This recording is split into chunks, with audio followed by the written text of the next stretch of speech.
নরেন্দ্র মোদীর নাম এপস্টাইন ফাইলের শিশু ধর্ষণের তালিকায় আছে। তাই এই বিজেপি সরকার শিশু ধর্ষণের সরকার, গণহত্যার সরকার।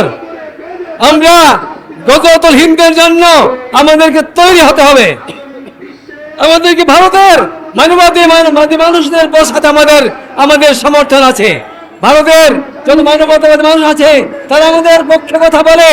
আর বিজেপির গুন্ডা বান্ডারা গণহত্যা করে, ধর্ষণ করে, অগ্নিসংযোগ করে, মানুষকে মেরে ফেলে। বন্ধুরা আমার, বিজেপির একটা গুন্ডা, একটা সন্ত্রাসীর নামের শুভেন্দু অধিকারী, এই গুন্ডা উল্টা পাল্টা কথা বলে। একটা গুন্ডা কি করে ভারতের মুখ্যমন্ত্রী হয়েছে সেটা আমার প্রশ্ন। তার কর্তব্যের মাধ্যমে সে ভোট গ্রহণ করেছে। বন্ধু আমার, বলেছেন তোমরা শত্রুর বিরুদ্ধে সর্বোচ্চ শক্তি সঞ্চয় করে রাখো।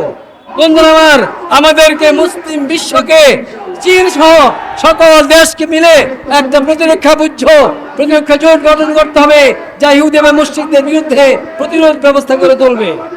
আল্লাহ বলেছেন, ওয়ালা তাহিনু ওয়ালা তাহজানু ওয়া আনতুমুল আ'লাউনা ইন কুনতুম মুমিনিন। আল্লাহ বলেন, ঈমানদার হওয়ার জন্য তোমরা ভীত হও না, তোমরা চিন্তিত হও না, তোমরাই বিজয় হবে যদি তোমরা ঈমানদার হও। তাই মুসলিম বিশ্বকে আমি বলছি ঈমানদার হওয়ার জন্য এবং ঐক্যবদ্ধ হওয়ার জন্য।